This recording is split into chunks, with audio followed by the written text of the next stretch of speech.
Hello guys, welcome back to my new blog. তো এখানে আমি আগের ভিডিওতে দেখেছিলামই আমরা যাচ্ছিলাম হোটেলের দিকে রেজিস্টার রুম রেজিস্টার রুম বলছি রিসেপশন রুম থেকে বেরিয়ে তো এখানে আমি এতটাই আনন্দ ছিলাম, আর মুখটা দেখে তোমরা বুঝতেই পারছো। চলো আমি রুমটা দেখিয়ে নিই। এই যে প্রথমে গেট, তারপরে ঢুকতে এখানে আলমারি, আয়না, খাট, ওয়াশরুমটা পাশে ছিল, এখানে ব্যাগ ফ্যাগ রাখার, আর ওইদিকে একটা টেবিল ছিল, ওই যে বসে বসে চা ফা খাবার। এই যে টেবিলটা ছিল এখানে এখন দিদা বসেছিল। আর এই যে ড্রেসিং টেবিলটা, ড্রয়ার ফয়ার আছে। খুব ভালো রুম ছিল, অনেক সুন্দর। কিন্তু আমার মনে হচ্ছে আমার একটা জিনিসই পছন্দ হয়নি, হচ্ছে কি বাথরুম। আর এখানে মাজন ফাজন দিয়েছিল, বালতি ফালতি। মানে আমার এরকম ব্যাপার, যদি ঘরও রুমও যদি নোংরা হয় তো ঠিক আছে, কিন্তু নোংরা হলে বাথরুম নোংরা হলে আমার এত প্রবলেম হয়েছে কি বলবো। তো এখানে আমরা সি বিচে চলে এসেছি, আমাদের হোটেলের পাশেই একদম সি বিচ ছিল। এক দরজা হোটেলের পাশে একটা গেট ছিল, সেটাই টোপকালেই সি বিচ। তো এতটাই ভালো হোটেলটা ছিল, সবাই দৌড়াদৌড়ি করছিল। কিন্তু আমাদের কপাল এত খারাপ ছিল না, আমরা যখনই বেরিয়েছি কি বলবো, সি বিচে গেছি, মেঘলা হয়ে গেছিলো আকাশটা, আর বৃষ্টি পড়ছিল আস্তে আস্তে। এত বৃষ্টি পড়েছে, বড় বড় যে বৃষ্টির ফোঁটা হয় না, মোটা মোটা বৃষ্টির ফোঁটা পড়ছে, ওগুলো গায়ে পড়লে আর কি লাগছে আমাদের মাথায়, এত মোটা ছিল বৃষ্টির ফোঁটা। তো আমার ওটা দেখেই সব থেকে বেশি হাসি পেয়েছে।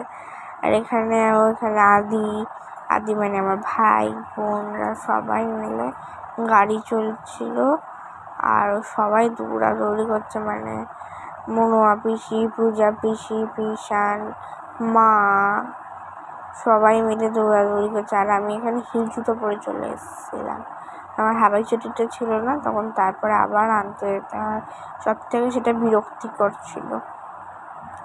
আর তারপরে এসে দেখি যে বৃষ্টি পড়ছে, আমার এত কান্না পাচ্ছিল না, আমি সমুদ্রে স্নান করতে পারলাম না। কিন্তু সুইমিং পুলে স্নান করেছিলাম, অনেকক্ষণই করেছিলাম, যা মজা হয়েছিল। শুধু এইটা আর মনে ছিল না, যে সি বিচের কষ্টটা আর মনে ছিল না।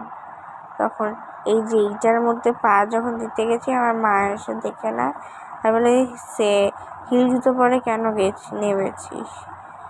তো তাই আর তারপর আমরা সি বিচ থেকে চলে আসি, আর কোনো সুইমিং পুলের ক্লিপ নেওয়া হয়নি আর। তো এটা বিকেলবেলা ছিল, আমরা ঘুম থেকে উঠে গেছিলাম। তো এখন আমাদের টি টাইম, চা খাওয়ার টাইম আর কি বলবো। তো এই যে আমরা চা খেয়ে নিচ্ছি, আমাদেরকে চা দিয়ে চলে গেছে। আমরা তো 4টে কাপ চা, আমরা 4জন ছিলাম, 4টে কাপ চা ছিল, চিনি দিয়েছিল উপরে, চিনি দেওয়া ছিল না, চিনি দিয়ে দিয়েছিল। যারা যারা চিনি খাবে বিয়ে মিশিয়ে নেবে, আর যারা খাবে না তোরা দিদা। তারপরে কথা বলেই যাচ্ছিল বেচারা আফাম, ছোট পিসি স্টাইলটা ভালো দিয়েছে। তো ব্যাস, তারপরে এখানে এতটাই কাঁকড়া ছিল না, আমি ভয় পাচ্ছিলাম, কাঁকড়াগুলো বেরিয়ে এসেছিলো। আর তারপরে সি বিচে আবার বিকেলবেলা সি বিচে চলে আসি। তো ওটা মজা করছিলাম। এখন আনন্দ হয়েছিল যে এখন তো সি বিচে আসতে পেরেছি। আমার মুখটা কী অবস্থা হয়েছিল, খুব অন্ধকার ছিল, ঘুটঘুটে অন্ধকার ছিল। কেয়া পিসি ভেবেছে যে আমি ফটো তুলছিলাম, তো ওর মতন পোজ দিয়ে দাঁড়িয়ে আছে স্ট্যাচুর মতন, কিন্তু আমি তো দিচ্ছিলাম, ভিডিও করছিলাম। শিল্পী, তারপরে এই দেখো কারেন্ট চলে গেছে, এখানে রিজু কাকা, রাজা কাকা, তারপরে এখানে শিল্পী, পূজা পিসি, পিসান, কেয়া পিসি টর্চ নিয়ে ঘুরছে। আর তারপরে বেশি ভিডিও করতে পারিনি, তার কেননা আমার ফোনে আরও টর্চ চালাতে হতো। তো কেননা তারপরে যদি না করতাম, অন্ধকারে আমি আমার ফ্যামিলিকেই হারিয়ে ফেলতাম, এরকম একটা ব্যাপার।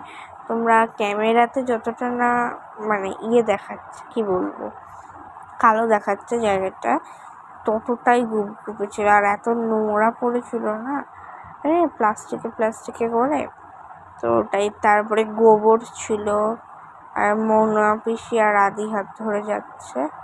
এই যে তারপরে আমরা হোটেলে চলে আসি। হোটেলে আমরা বয়েজ রুমে ছিলাম। তো এখানে আমরা পটেটো ফ্রাই খাচ্ছিলাম। তো এখানে খেতে খেতে আমি ভিডিওটা করছিলাম। এটা রাতের ভিডিও ছিল, আর করিনি, মানে এইটা ছিল যে গিয়ে পরের দিন সকালের ভিডিওটা। হ্যাঁ, পরের দিন সকালে আমরা মোহনায় চলে গেছিলাম। মোহনায় মিন্স কি বলবো, তাজপুর। হ্যাঁ, মাথায় এসে তাজপুরে চলে এসেছিলাম। আমি ভুলে গেছিলাম, আমি তাজপুরে চলে এসেছিলাম। তো আমরা ওখান দিয়ে ডাইরেক্ট তো বাড়ি যাইও না, একটা কোথাও ব্রেক নিতে হবে।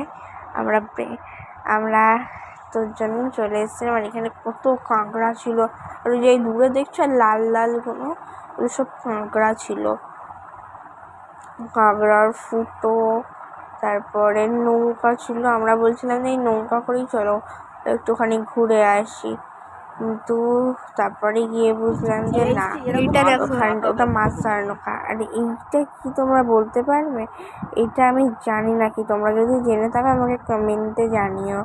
তো থ্যাংকস ফর ওয়াচিং আজকের